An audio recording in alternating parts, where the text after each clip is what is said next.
sensing it. And from an me come mama wash me demo me. I wash me demo me. I wash my come my come one so no way. Oh no. Hey, what's on the fiat? Ah, yes for me to me home so don't mention me a blast Benjamin. E bete passe jo chasa. So Dwaso Nsem media na out here on Adom 106.3 FM. Yababa corruption watch so very soon. Na enne yabeka kwahwe AFCON tournament Ghana ye koye ka boy. 4.5 million dollars. Any the nkofo ka say there be we dey ntwe ye. Omo akwa we didi nko aye 1 something million dollars. Now my year research about or they saying other countries or call AFCON tournament any a car or boy. Now you be compared to Ghana. Me I say where are corruption any and I say a normal. Now corruption watch so beba me never call FQ. And so and sema one. But for now the menu about a crab watch where you Adom Nsem. Na pon na person ya de bro. It's brought to you by a kind courtesy of Societe Generale. Bank Kasia Pa. What was said about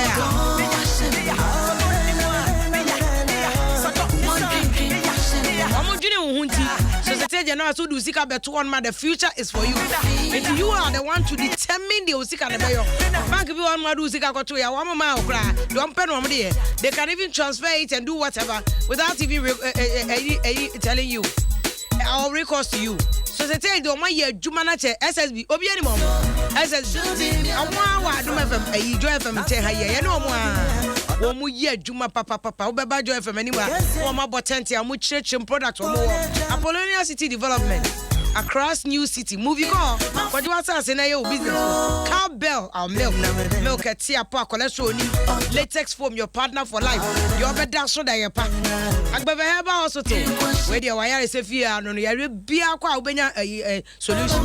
Lily rice, tasty food, happy family, happy money, and most of you and Corrade be wonderful. The future is exciting. Ready?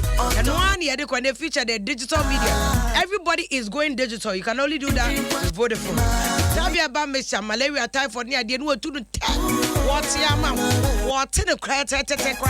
What's in the Tabia and typhoid? We're dangerous. A bit to me at Telecopa.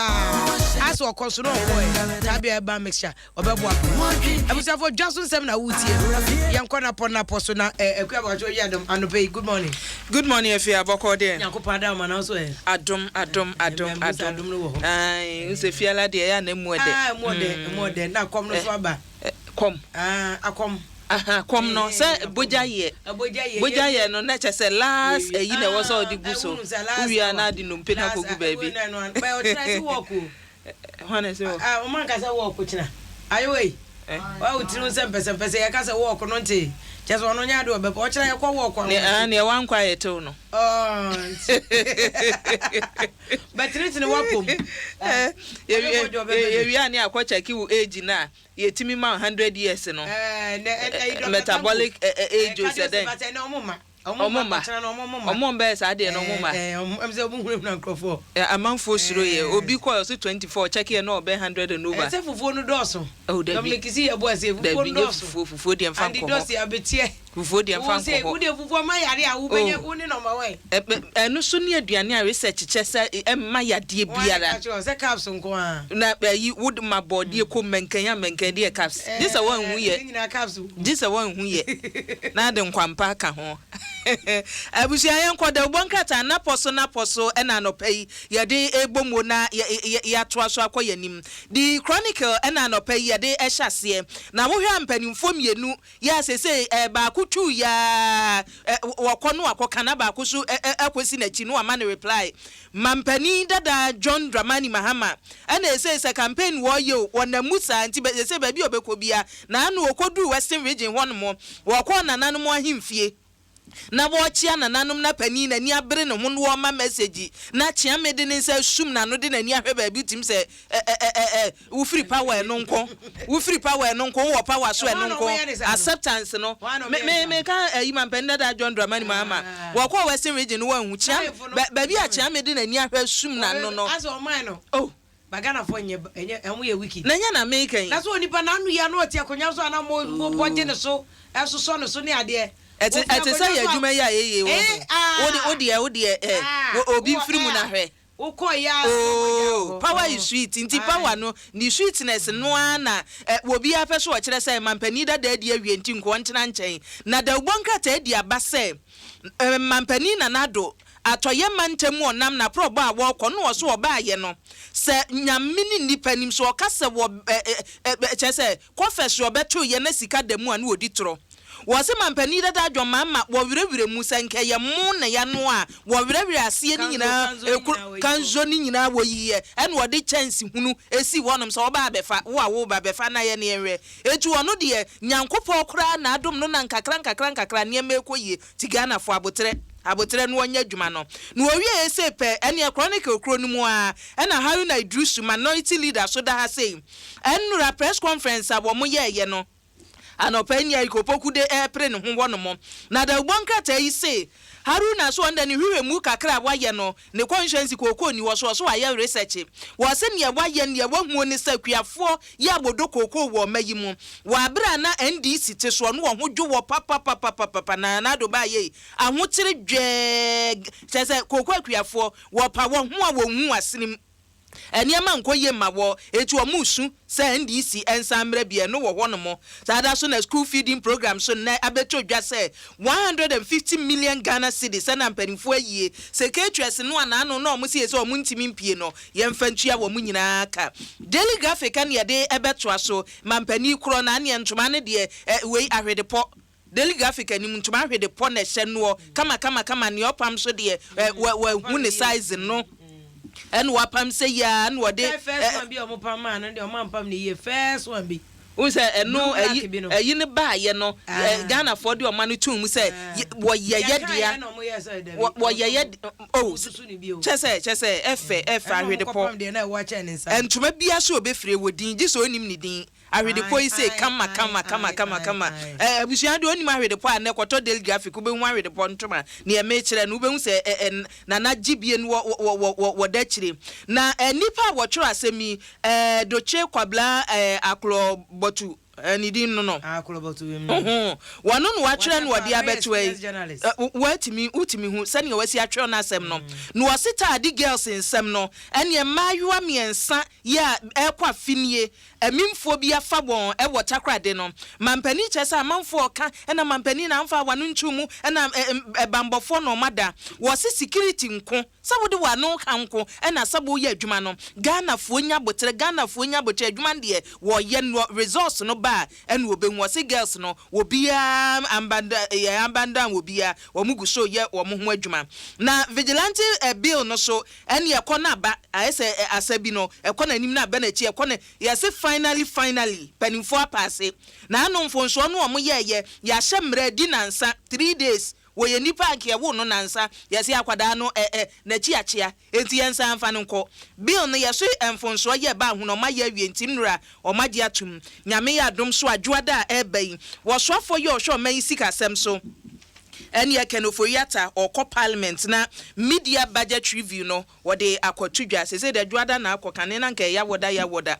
ese dwada na eche se otim se ne ewom do so eti eno so wom the Ghanaian Observer so enie na the Ghanaian Observer na ese Martina Midu wasi ase edunkatia wo hallucinate ase na niso ye no wu ayu wo hu ade papa na Martina Midu se wo nsam no akeka na wontum nya adwuma na mekan na mka wanko no wantum a okura mbedege wo obedege say ya one day say ne wo kana sam de obedege eti wo dege mu ayi ne wo mu nyina banti ase dunkatia woni Martina Midu na wo mfonyi eda de bonkrata de Ghanaian Observer ni mu a eno so unya bia ne kama na Martina Midu kro no na de informer de abase wo se woni mampani say wo mokwa agreement bi o ansa no wo je sa post no so obeye SP no was he agree terms your name and penny for koye so many so be resign wo many so be resign no so papa fear and panic and alarms say wakasa ne penka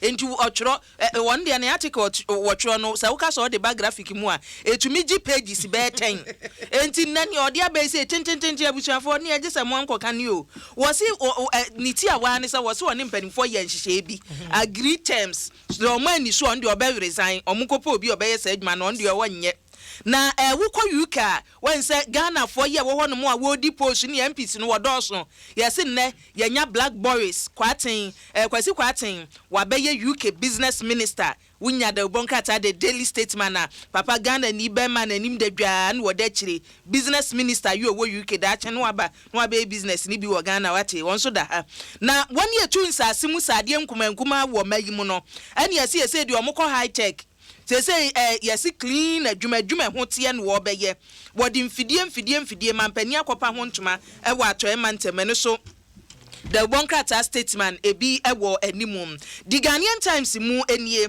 na Ghanaian Times say University of Education Winneba enie Professor Avoke woni Professor Broni Father Broni anano enie Winneba emrahebedwani afenyo tichi bi ma ne say behave as a Catholic priest.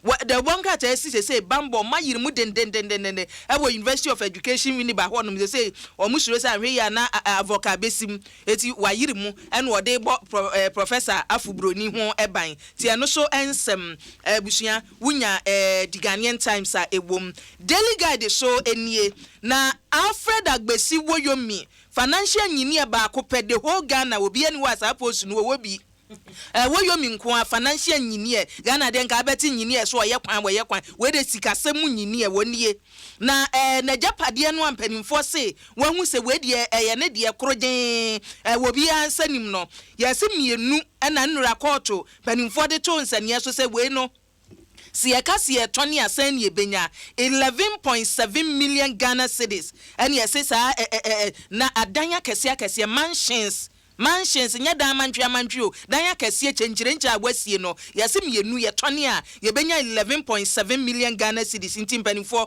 wo koboni donko mi say ya no de ate woka abusuan fa define dan so ye na define that so na from 2014 besi 2018 na fimpinu ani edunan ebesi afimpinu ani edunwotwe auditor general report no no de aba no ne yase MMDA DS no wonuma blow 5.1 billion Ghana cedis. 5.1 billion Ghana cedis. Edebia yetini say see ade wombe famra kwan so no. Eno na ye 20 eno so e wo define them. I say enna me busa eno anajo read one. Say omoma me yi comparative analysis of other countries are omoko we Afcon no. Ene ye omakonya utu say Canada no. If we must spend more than Ghana, but I know the back corruption watch no. Almost spending more than. We spend more. No, we doing. But Namibia, which is one of the very richest countries in Africa, Ayaka Human Development, less the United Nations there. Namibia, Botswana, Namibia, Botswana, and Omodastro, Africa. Omokra the 1.3 million nekoi.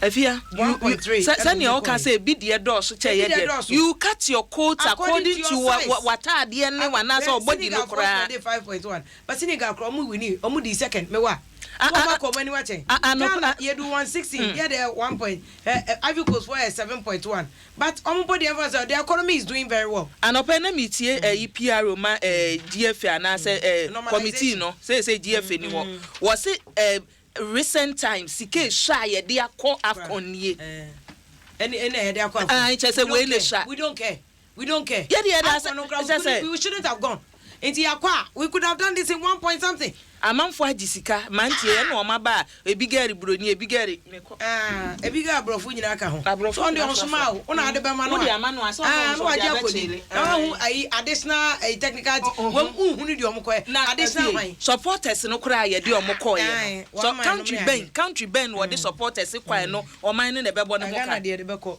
Ghana de beko abusabo Adom Dwaso Nsem dwumedie ne be we na poso and Associate General Apollonia City Development Cowbell Latex Foam Agbeve Herbal Center Lele Right and the Vodafone Tabia Bamista Omadama and Yedi nyina ebro ave